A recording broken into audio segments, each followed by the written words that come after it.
iniciar.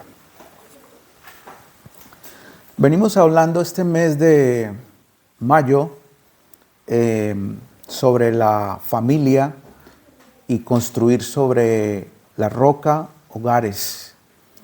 Y vamos a poner un poquito, en lo posible, un ladrillito más basados en la palabra de Dios sobre este tema, que es muy importante. Esto cambia nuestras vidas definitivamente, como lo hace toda la Escritura, que es inspirada por Dios. Me alegra mucho estar aquí, compartir, ver que hay oraciones cumplidas. Me toca mucho el corazón la oración de los niños, los jóvenes y de los adultos. Ahora que tú estabas orando, especial. Porque los niños tienen, y nuestros jóvenes tienen una transparencia muy importante y ya los adultos han vivido. Y ahora que oraba él, me acordaba de David.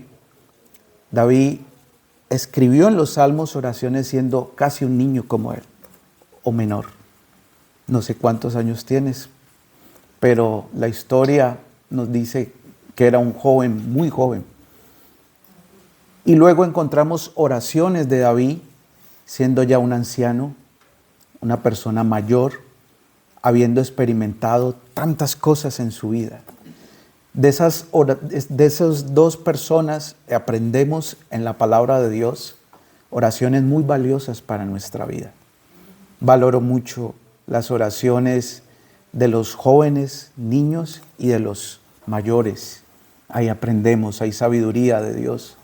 Así que vamos a aprender esta mañana sobre la palabra.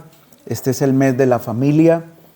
Hay familias aquí, como el pastor nos enseñaba, nos abría su mensaje hace 8 días. Y la familia nos da piso, nos da soporte. La familia es nuestro origen biológico aquí en la tierra. La familia es nuestra cobertura.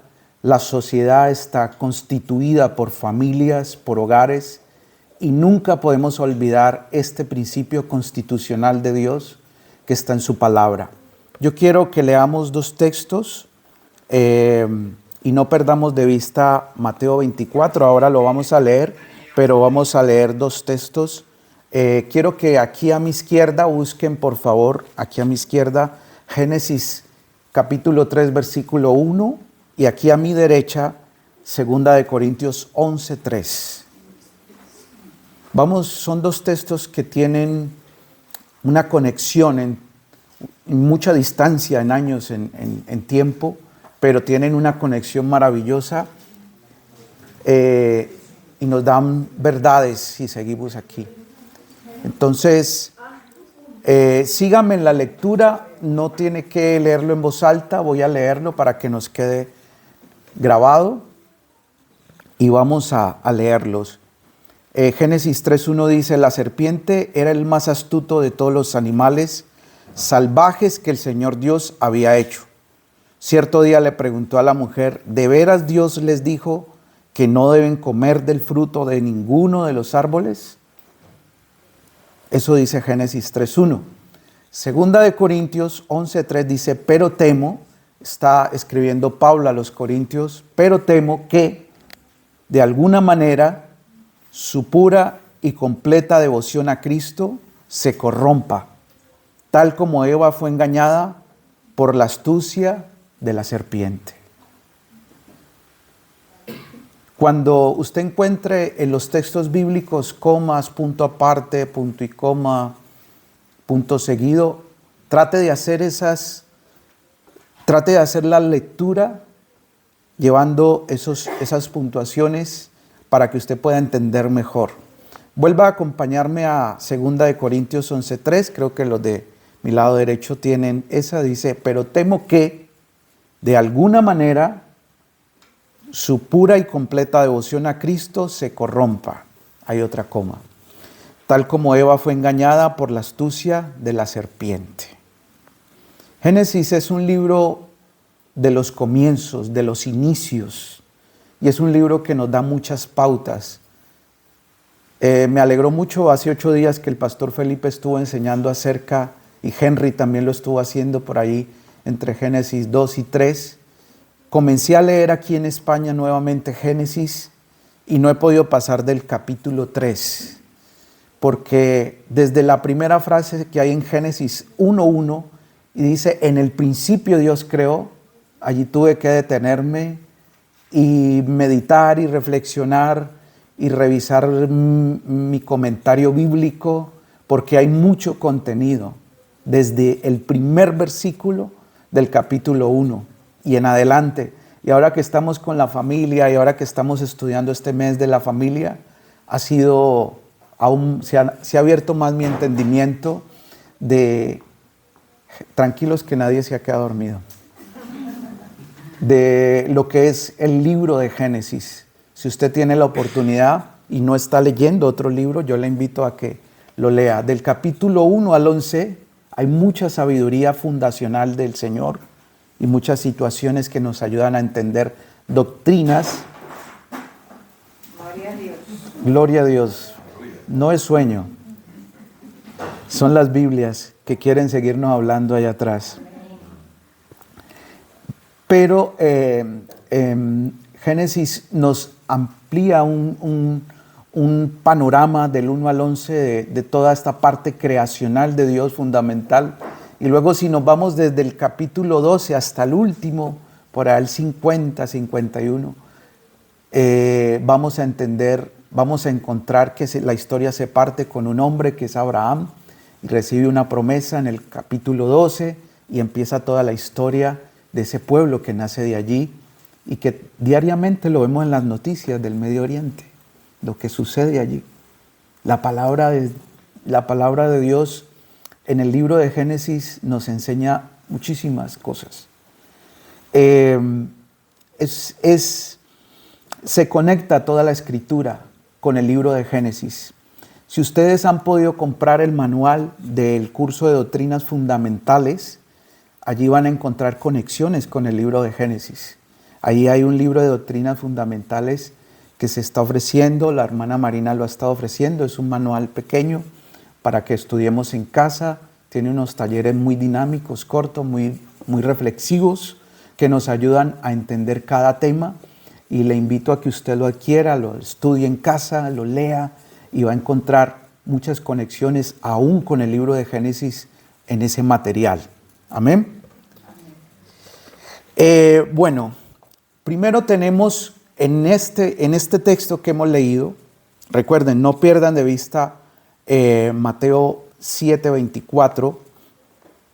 Lo primero que tenemos allí es un asunto donde el primer humano, recibe una instrucción de Dios de qué hacer para establecer familia y sociedad. Segundo, aparece su compañera. Recuerden que el Señor le dice más adelante a Adán, no es bueno que estés solo. No es bueno que estés solo. Pero no le dice porque era malo estar solo, ¿no? Él ya había disfrutado su soltería un tiempo, como muchos lo hemos hecho.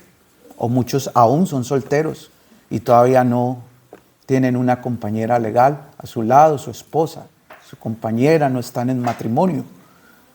Pero luego aparece su esposa, su compañera idónea, y hay una instrucción que Adán transmite a ella. Y le dice, mira, de todo lo que hay aquí podemos disfrutar. Solamente hay una advertencia, como cuando tú vas a un lugar y te dicen, en todos estos salones puedes entrar, menos en ese.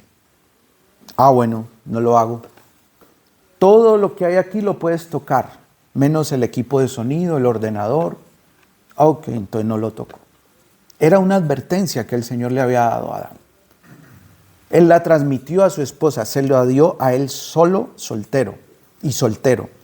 Luego él se la transmite cuando Eva es creada de su costado, se la transmite a ella.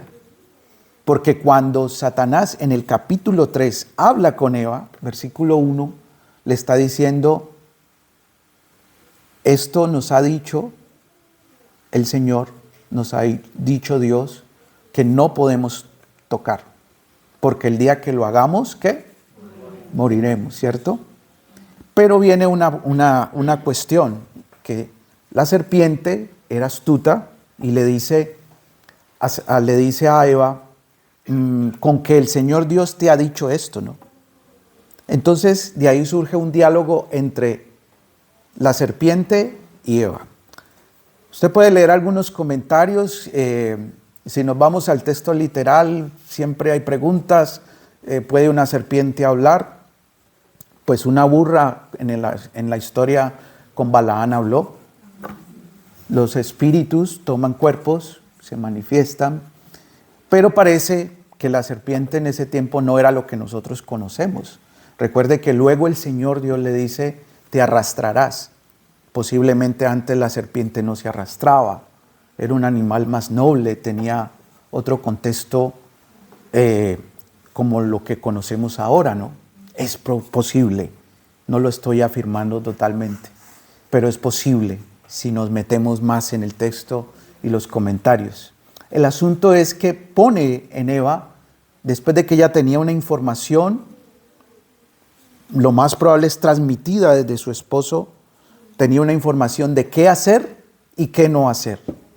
¿Cuántos de nosotros no sabemos qué hacer y qué no hacer en nuestra vida? La instrucción de Dios de gobernar, de estar en el jardín, en esa casa, en ese lugar, en ese hogar, los dos juntos, marido y mujer, luego procrearse, llenar la tierra, enseñorearla, administrarla. Todo esto tiene que ver con un concepto de cultura, por eso de ahí sale el concepto cultura, cultivar la tierra, administrarla, sojuzgarla, todo tiene que ver con conexiones culturales. El concepto para ellos dos hasta ese momento era claro, era una palabra de Dios clara, era una palabra de Dios directa y exclusiva para ellos dos en ese momento de qué hacer y de qué no hacer, ¿verdad? Entonces sucede algo hasta ese momento. Y si nosotros vemos en primer punto, para que vayamos avanzando, el tiempo es nuestro enemigo siempre que estamos aquí al frente, tenemos un mensaje y una instrucción. Primero que todo, Dios siempre ha hablado y Dios siempre seguirá hablándonos. Y ya había un mensaje, una instrucción clara, qué hacer y qué no hacer. Había una advertencia, había una dirección. Si nosotros nos devolvemos un poquito al 2:16, 17, dice, pero el Señor Dios le advirtió, puedes comer libremente del fruto de cualquier árbol del huerto, excepto del árbol del conocimiento del bien y del mal. Si comes de su fruto, sin duda morirás. Entonces, hasta ese momento, Adán, el hombre, el marido, el hombre de la casa, pudo haber sido el primer comunicador humano de la historia nuestra. Tenía un mensaje de parte de Dios y tenía que comunicarlo a su esposa que aún no había llegado. Adán pudo ser el primer comunicador humano en la historia. ¿Cómo lo comunicó? Pues vemos allá en el 3, cuando Eva tiene un diálogo ya con una tercera persona, digámosle de esta forma, y transmite lo que su esposo le había dicho, porque no se lo dijo Dios directamente a ella, sino su esposo. Hombres, tenemos una responsabilidad, aquí veo varios hombres, solteros, casados, de siempre transmitir un mensaje. ¿Cómo lo estamos haciendo? ¿De qué manera lo estamos transmitiendo? Y no me refiero simplemente a decir, la Biblia dice aquí, sino un mensaje con nuestro carácter, con nuestro trato, con nuestras palabras también, pero también con nuestras actitudes. Dios siempre nos va a hablar y en casa debemos ser fieles en transmitir ese mensaje. Si el Señor nos está diciendo, sed más pacientes, la casa es el primer campo de acción, el hogar, donde podemos transmitirlo. Si el Señor nos está diciendo, sed más perdonadores, el primer lugar para practicarlo, ¿quién es? El primer lugar donde Adán tenía para transmitir lo que Dios le había dicho era con su esposa. Luego vendrían sus hijos, sus nietos y en adelante las generaciones. Pero ese era el primer lugar. Nosotros somos comunicadores. A mí, cuando me casé con mi esposa, me costaba mucho decirle las cosas. No he sido buen comunicador. No vengo de un contexto muy social, De hecho, mi profesión a veces es encerrarme con un ordenador y hacer muchas cosas yo solo. Y no estar rodeado de tantas personas en una organización. Pero yo soy responsable delante de Dios en transmitir lo que Dios me dice a mi hogar, a la persona que está ahí, a mis hijos. Mira, es tan importante esto que debemos entender que cuando nosotros no transmitimos el mensaje de Dios a nuestra familia, pueden llegar mensajes distorsionados.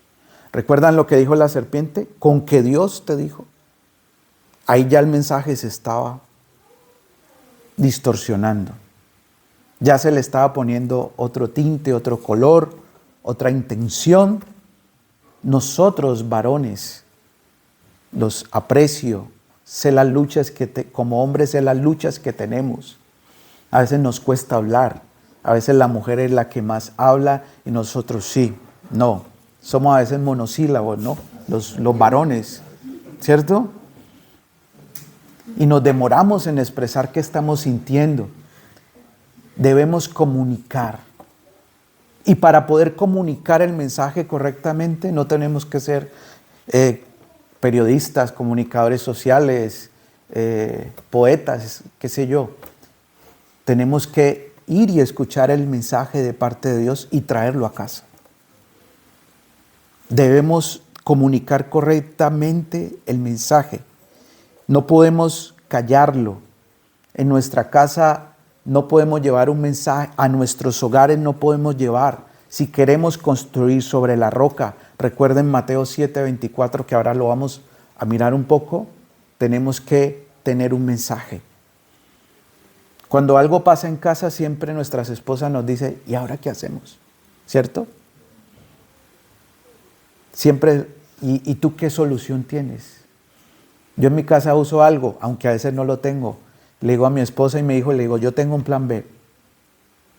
Y yo por otro lado, Señor, ¿cuál es el plan B? Revélamelo. ¿Qué hacemos en esta situación? ¿Cómo pagamos este dinero? ¿Cómo solucionamos esta situación? Pero, hombres, nuestro llamado como hombres, como cabeza de hogar, es muy grande, es muy importante, es muy determinante. Dios sabe por qué nos lo dio a nosotros. Luego se enseñará a las mujeres. Recuerden, 1 de junio van a tener un tiempo las mujeres para compartir y van a aprender muchas cosas de su rol y su importancia en el hogar. Pero varones, tenemos esa relevancia, transmitir correctamente el mensaje. El mensaje que transmitamos es muy importante y lo mantengamos en el tiempo. ¿Cómo mantenemos el mensaje de Dios en nuestros hogares a través del tiempo? Con nuestro testimonio.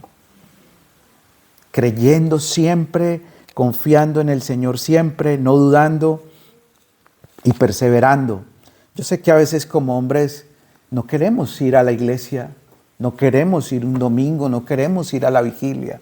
Quizás la carga laboral es pesada para cumplir con las obligaciones económicas del hogar.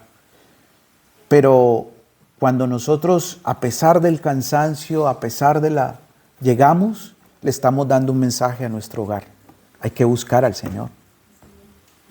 Hay que ir. Que me voy a quedar dormido allá en la silla como está Johnny. No, vamos. No, eran las Biblias que se cayeron solas.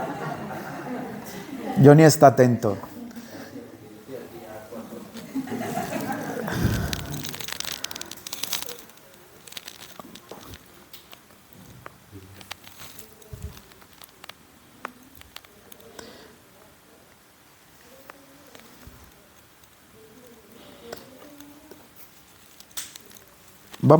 sigamos adelante. Perdón si me pierdo un poquito por aquí.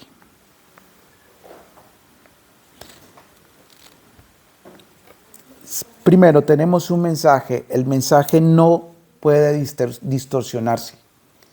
Debe ser transmitido con correctas palabras, con un correcto testimonio, con una correcta actitud. Y hay algo muy importante. Y quiero leer aquí. Hay una fórmula muy importante. No quería pasar por alto esto que se me había perdido. En Lucas 4, del 3 al 13, puede tomar ahí en sus notas, hay una fórmula maravillosa que podemos aplicar en este tiempo. En su momento no la pudo aplicar Eva, como leemos el texto allí literalmente, pero hay algo importante que podemos aplicar, porque siempre el mensaje que haya en nosotros de parte de Dios va a ser probado, va a ser atacado, va a tratar de ser distorsionado, etcétera, etcétera. Pero hay una fórmula muy importante. Y voy a leer Lucas 4, del 3 al 13. Y dice así: entonces el diablo le dijo: si eres el Hijo de Dios, dile a esta piedra que se transforme en pan. Y Jesús le dijo: no. Las Escrituras dicen, la gente no vive solo de pan. Entonces el diablo lo llevó a una parte alta y desplegó ante él todos los reinos del mundo en un solo instante. Te daré la gloria de estos reinos y autoridad sobre ellos. Él le dijo el diablo, porque son míos para dárselo a quien yo quiera.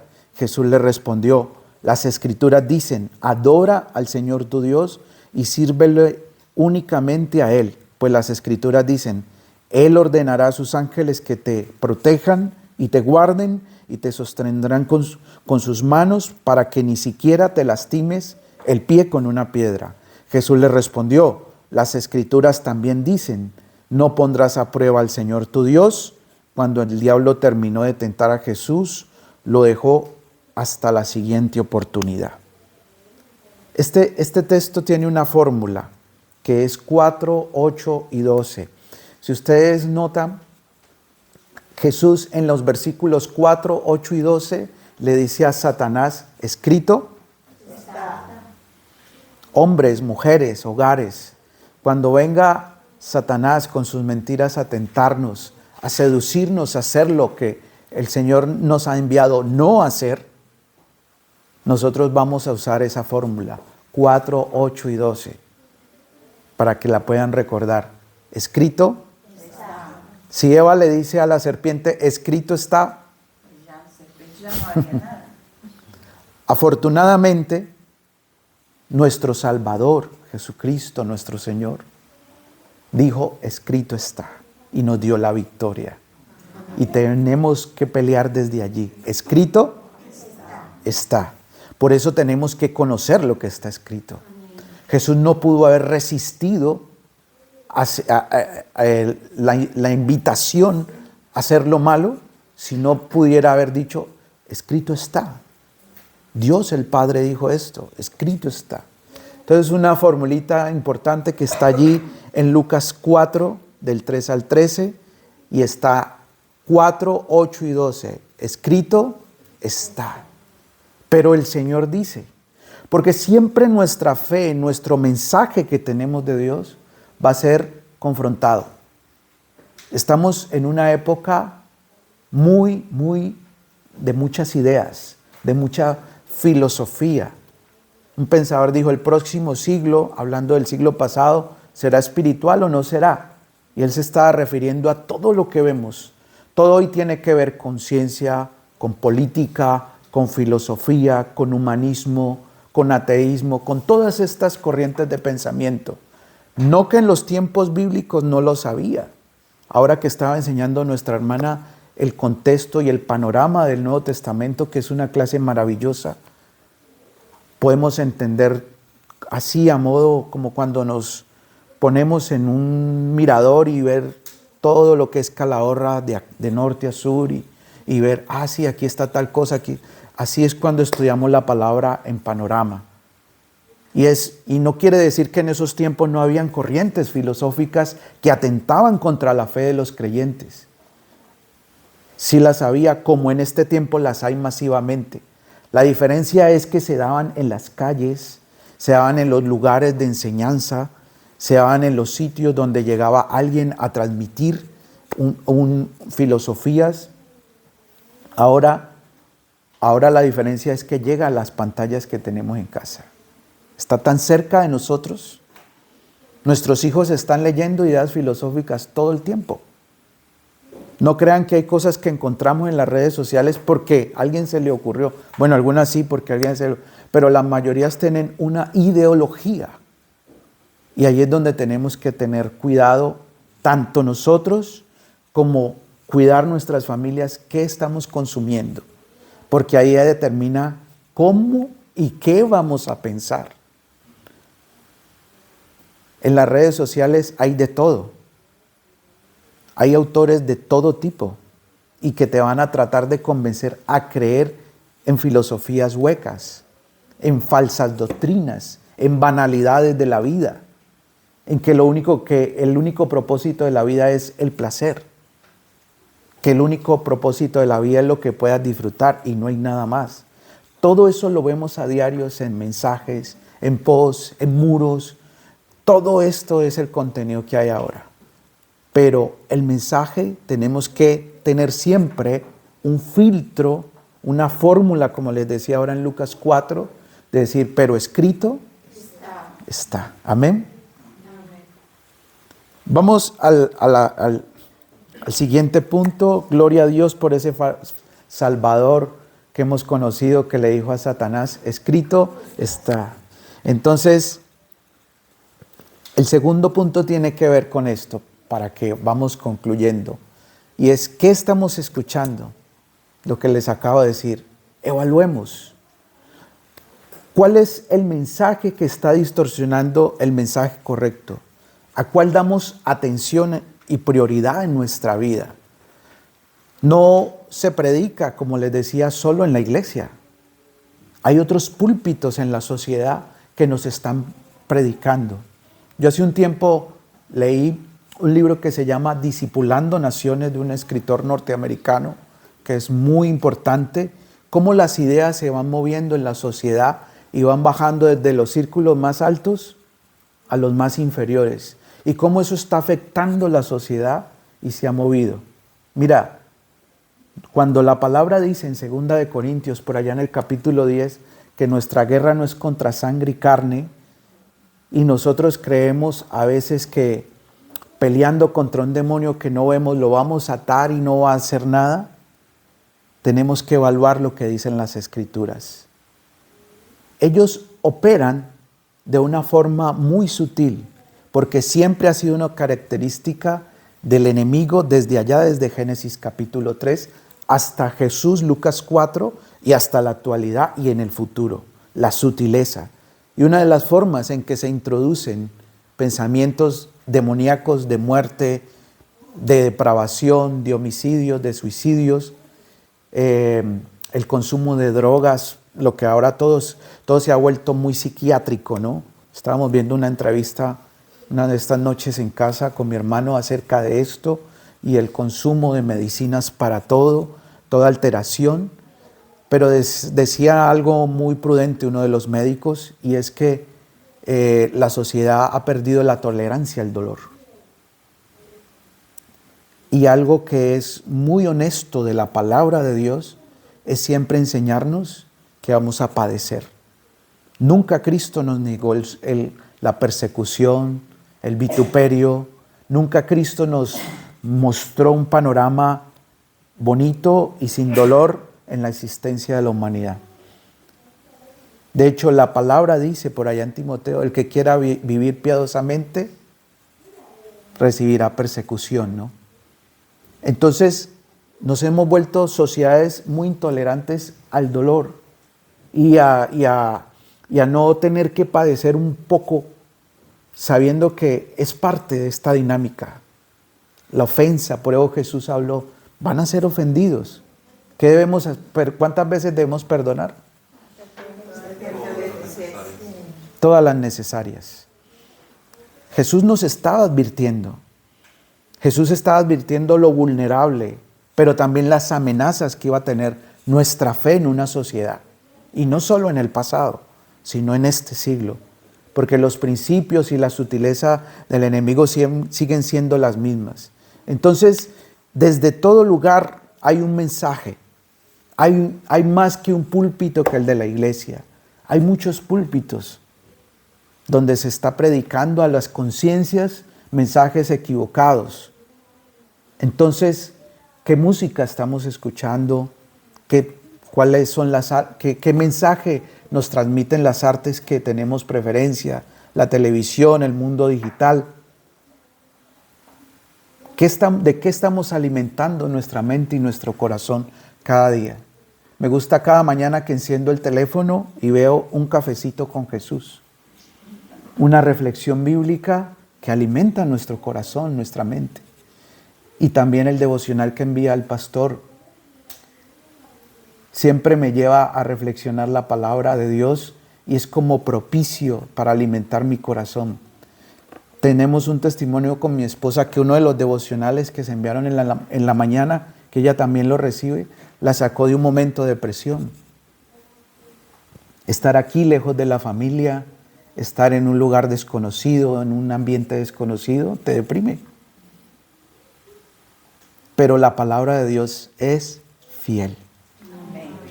La palabra de Dios es medicina. Las promesas de Dios son maravillosas. Si habitamos, como decía ahora nuestro hermano, al abrigo, ¿no? Salmo 91. Entonces, ¿a quién estamos escuchando? Primero les dije,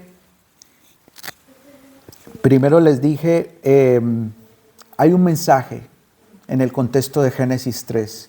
Segundo, y ese mensaje tiene una instrucción, qué hacer y qué no hacer de parte de Dios. Y segundo, ¿qué estamos escuchando que está en contravía a ese mensaje que Dios nos ha dado?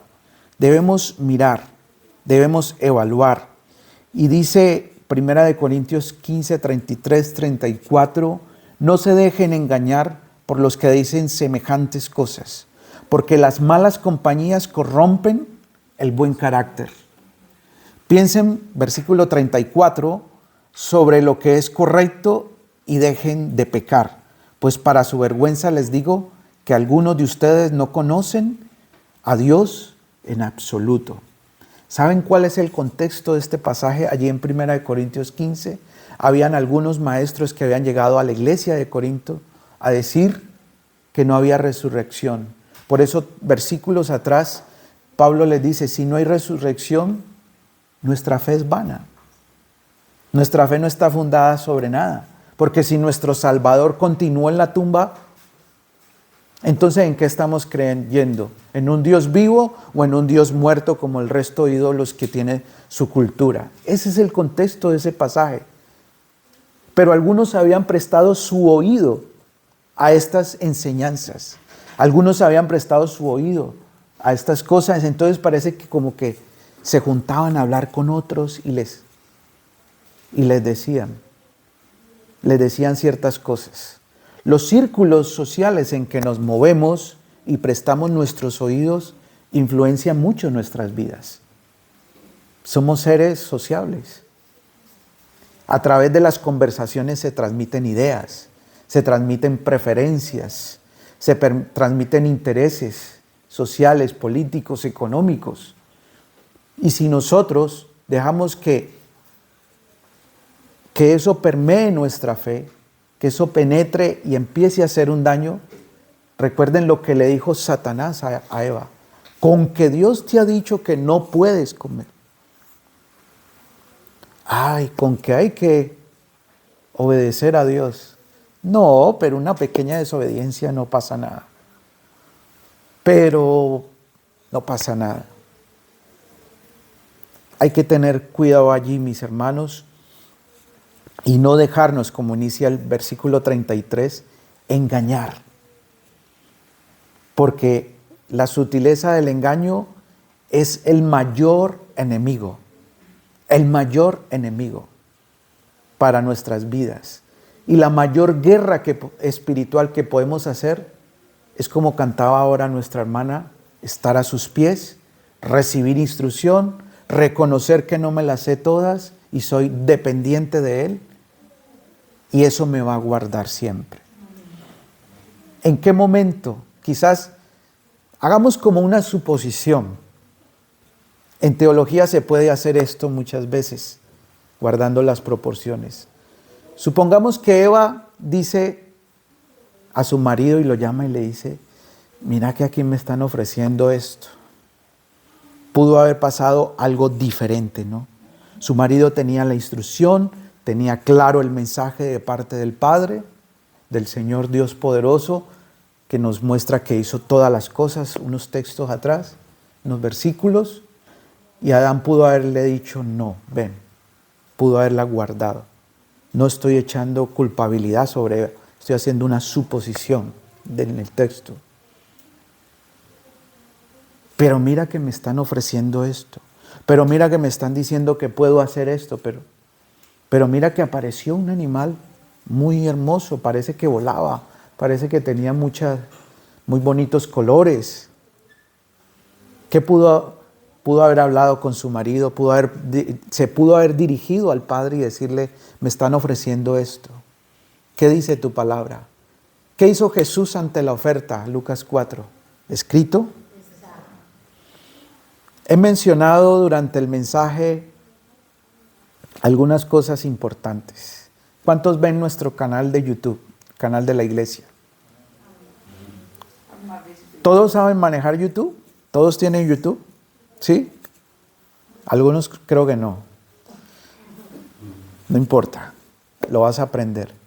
Bueno, hemos mencionado allí, hemos mencionado hombres de valor, hemos mencionado doctrinas básicas, hemos mencionado que hay un cafecito con Jesús y un devocional cada día de lunes a viernes con el pastor.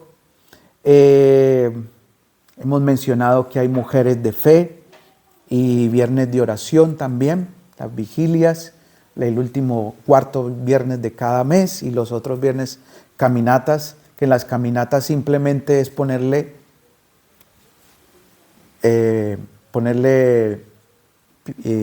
pies a nuestra oración y salir y extenderla por esta ciudad. Entonces, he mencionado todas esas cosas durante el mensaje, y es importante que sepamos que construir sobre la roca es tener todas estas herramientas de la palabra de Dios y que nos proporciona la iglesia para hacerlo.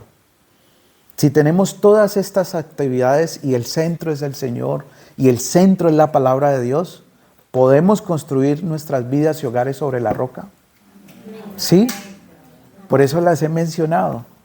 Porque nosotros a veces decimos, pero vemos lo que no hay en la iglesia, pero no nos fijamos en lo que sí hay. Y tenemos todos estos espacios para que nuestra fe crezca y se afiancen nuestros pies sobre la roca. En medio del mensaje he estado mencionando todas estas actividades que alimentan nuestra fe y que nos permiten construir nuestras vidas sobre un piso firme. Las tenemos, aprovechémoslas. Hablaba con un chico que su familia también viajó acá a Europa. Un tiempo estuve discipulándolo a él y su familia. Ahora está en un país y no tiene una iglesia cerca. Quiere que hagamos un grupo de discipulado con él y otras personas que están aquí en Europa para seguir recibiendo la palabra de Dios. Él me decía, es que me queda muy lejos de casa, la iglesia más cercana. Cuando me llegue el transporte público, queda media hora de reunión y ya me tengo que regresar otra vez para alcanzar el que viene de regreso a mi casa. Yo decía, hay personas que pasan dificultades, no tienen un lugar donde reunirse, no tienen un pastor. Y nosotros tenemos esta bendición de que Dios nos ha facilitado un lugar, una familia de fe, tenemos todas estas herramientas que hemos mencionado para que nuestra vida se plante sobre esa roca firme que es la palabra de Dios. Tenemos todos estos materiales, aprovechémoslos, mis hermanos. Es mucha riqueza lo que Dios nos ha dado y no tenemos excusa para no edificar y construir nuestras vidas sobre la roca. Así que ese es el desafío, y recuerden que en el conocimiento de la palabra vamos a tener como una espada desenfundada para cuando venga el engaño contra el mensaje que hemos recibido de Dios, podamos decir, escrito está. Póngase de pie, oremos.